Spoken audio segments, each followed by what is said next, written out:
Today we are launching HeForShe. I am reaching out to you because we need your help. We want to end gender inequality. And to do this, we need everyone involved. This is the first campaign of its kind at the UN. We want to try and galvanize as many men and boys as possible to be advocates for gender equality. And we don't just want to talk about it, but make sure it is tangible. I was appointed as UN Women Goodwill Ambassador 6 months ago. And the more I've spoken about feminism, the more I have realized that fighting for women's rights has too often become synonymous with man-hating. If there is one thing I know for certain, it is that this has to stop. For the record, feminism by definition is the belief that men and women should have equal rights and opportunities. It is the theory of the political, economic, and social equality of the sexes. I started questioning gender-based assumptions when at 8, I was confused at being called bossy when boys weren't. When at 14, I started being sexualized by certain elements of the media. When at 15, my girlfriends started dropping out of their sports teams because they didn't want to appear muscly. When at 18, my male friends were unable to express their feelings. I decided I was a feminist, and this seemed uncomplicated to me. But my recent research has shown me that feminism has become an unpopular word. Women are opting not to identify as feminists. Apparently, I am among the ranks of women whose expressions are seen as too strong, too aggressive, isolating, anti-men, and unattractive. Why has the word become such an uncomfortable one? I am from Britain, and I think it is right that as a woman I am paid the same as my male counterparts. I think it is right that I should be able to make decisions about my own body. I think it is right that women be involved on my behalf in the policies and the decisions that affect my life. I think it is right that socially I am afforded the same respect as men.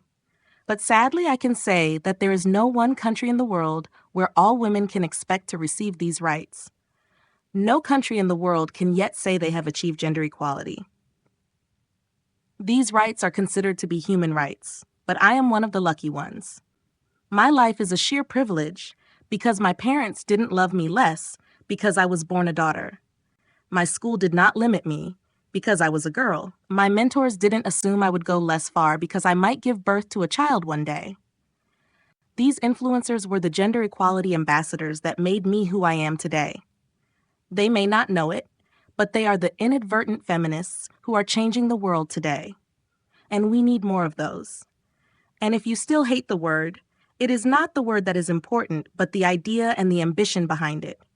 Because not all women have received the same rights that I have. In fact, statistically, very few have been. Globally, women constitute 70% of the world's poor. 2/3 of the illiterates in the world are women. 9 out of 10 of the poorest people are girls and women.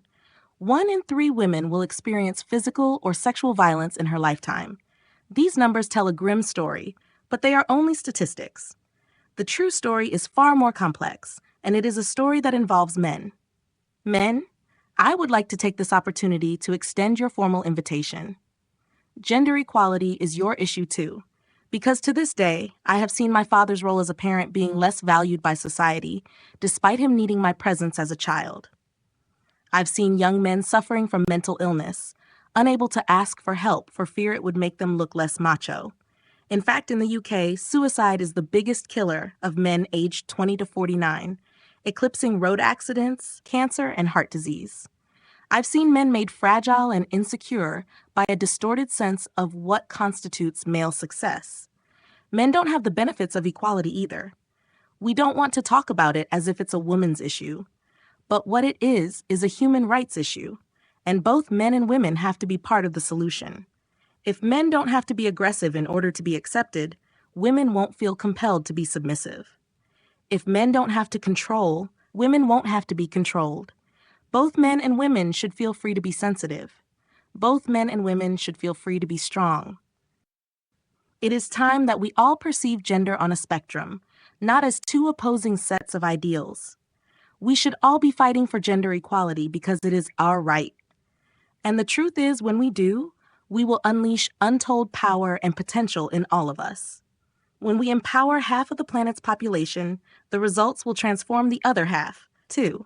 In my nervousness for this speech and in my moments of doubt, I've told myself firmly, If not me, who? If not now, when? Thank you for your time.